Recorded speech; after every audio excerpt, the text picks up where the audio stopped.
Jalur pendetensian. Penjelasan alur pendetensian. 1. Melakukan pengawasan lapangan terhadap orang asing di regional Jakarta Timur. 2. Orang asing dicurigai melakukan kegiatan melanggar hukum, baik keimigrasian ataupun berdasarkan undang-undang. 3. Kepala Kantor Imigrasi memberikan surat perintah untuk menggeledah orang asing yang diduga melanggar hukum. 4. Pengawasan apapun terhadap orang asing yang diduga melanggar hukum. 5. Melaksanakan operasi terhadap orang asing, melakukan penggeledahan, pencarian barang bukti, lalu penangkapan. 6. Diamankan ke kantor imigrasi Jakarta Timur dan dilakukan BAP dan BAPEN. 7. Hasil BAP dan BAPEN diserahkan ke kepala kantor untuk membuat keputusan terhadap orang asing tersebut. 8. Pemberian keputusan berupa tidak bersalah atau bebas terkena TAK, kasusnya termasuk pro justista. 9. Apabila orang asing tersebut kasusnya berupa pro justisia, maka akan diberikan P21 dan kasusnya akan dikirim ke kejaksaan dan harus menekam di lapas terlebih dahulu. 10. Orang asing yang melakukan TAK akan terkena pendetensian. 11. Orang asing yang telah melaksanakan masa hukuman di lapas setelah keluar akan terkena pendetensian. 12. Orang asing yang terkena pendetensian akan dibuatkan berita acara pendetensian.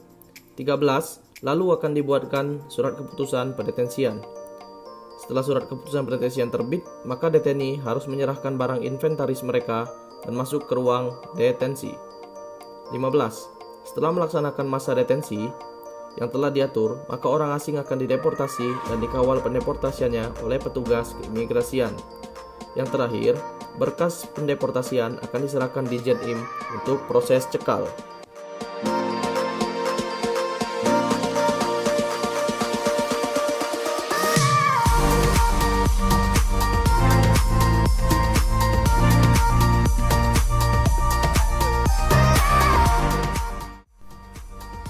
Penjelasan alur pendetensian pada ruang detensi imigrasi Kanim, Jakarta Timur.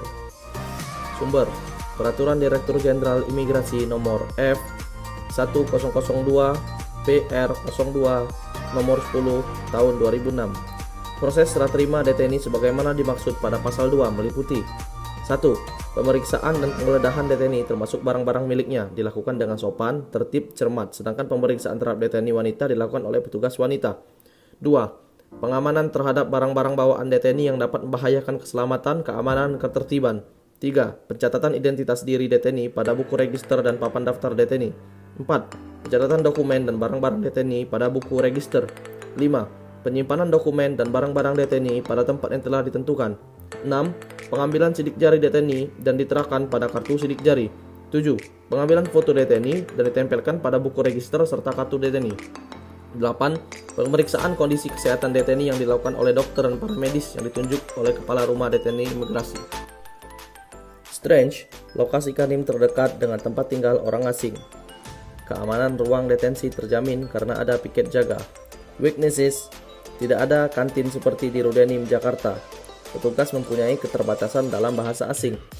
Opportunities, petugas yang mengawal deteni dalam proses pemulangan harus banyak, minimal 2 orang supaya tidak kabur deteninya.